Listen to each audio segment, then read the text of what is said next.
Assalamualaikum warahmatullahi wabarakatuh.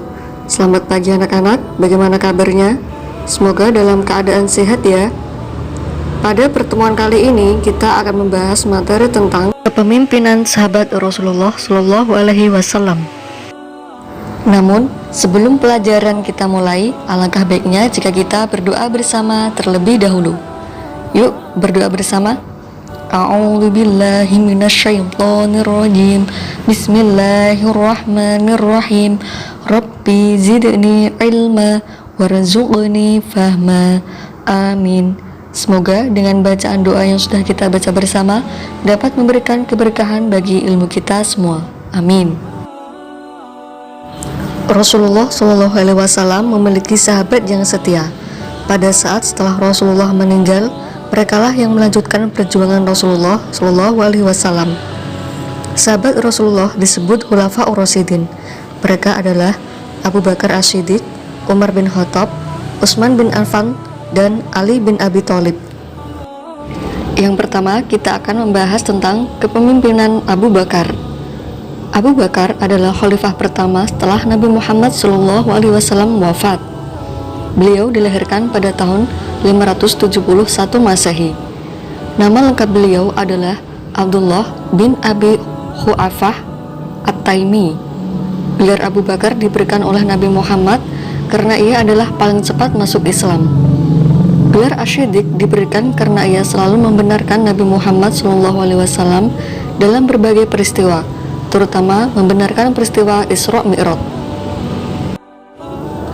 Abu Bakar memimpin dari tahun 632 Masehi sampai dengan 634 Masehi. Abu Bakar senantiasa meneladani perilaku Nabi Muhammad SAW. Dalam menentukan keputusan, beliau selalu mengajak para sahabat untuk bermusyawarah. Beliau sangat memperhatikan rakyatnya. Beliau selalu membantu rakyat yang kekurangan.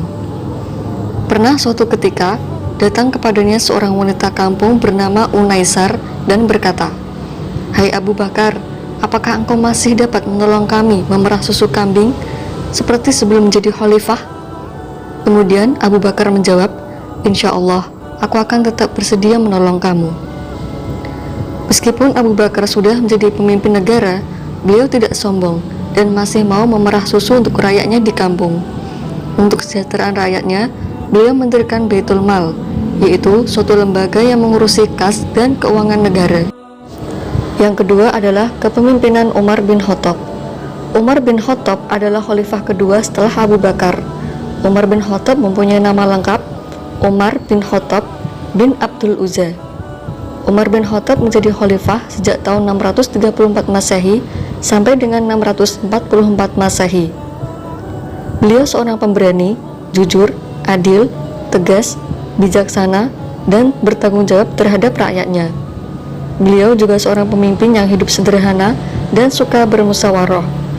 Misalnya, suatu ketika Khalifah Umar bin Khattab menyuruh anaknya untuk mematikan lampu di dalam ruangan kantor khalifah karena lampu itu dibiayai oleh negara, sedangkan kedatangan anaknya untuk keperluan pribadi keluarganya.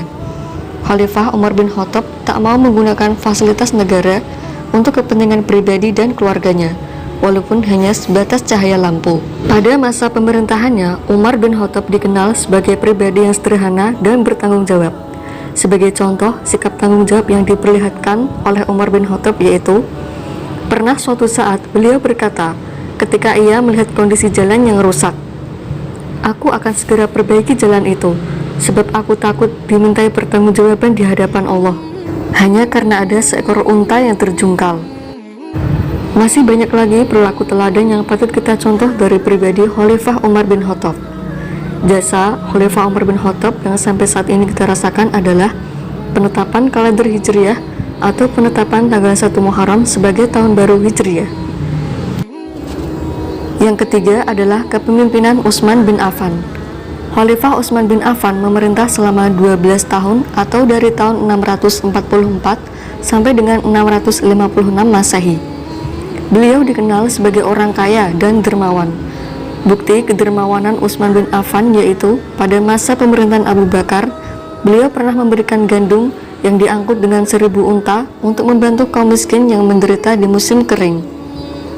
Di masa pemerintahannya, Utsman bin Affan melakukan kodifikasi atau menyusun atau membukukan kitab Al-Quran karena beliau khawatir akan terjadi perbedaan Al-Quran.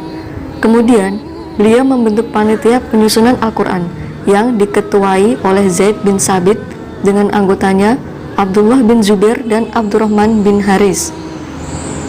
Panitia tersebut bertugas menyalin ulang ayat-ayat Al-Quran dalam sebuah buku yang disebut Mushaf dan diperbanyak 4 buah.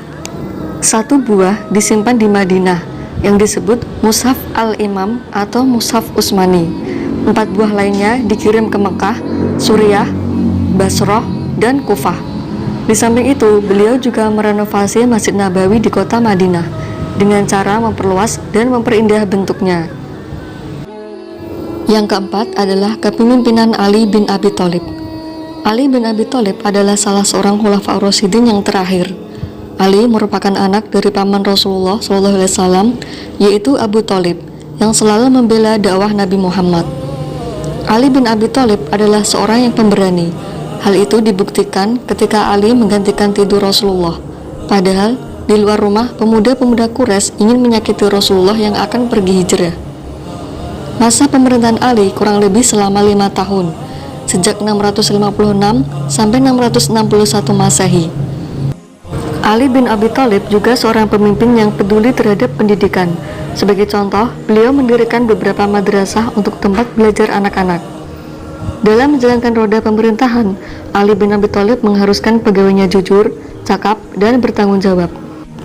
Beliau juga memajukan bidang ilmu bahasa, serta mengembangkan bidang pembangunan, terutama di kota Kufah, sebagai pusat ilmu tafsir, ilmu hadis, ilmu nahwu, dan ilmu pengetahuan lainnya. Mungkin itu yang bisa Bu Novi sampaikan. Sebelum kita akhiri, marilah kita mengucapkan Alhamdulillah. Alhamdulillahirabbil alamin. Semoga dapat bermanfaat bagi kita semua. Assalamualaikum warahmatullahi wabarakatuh.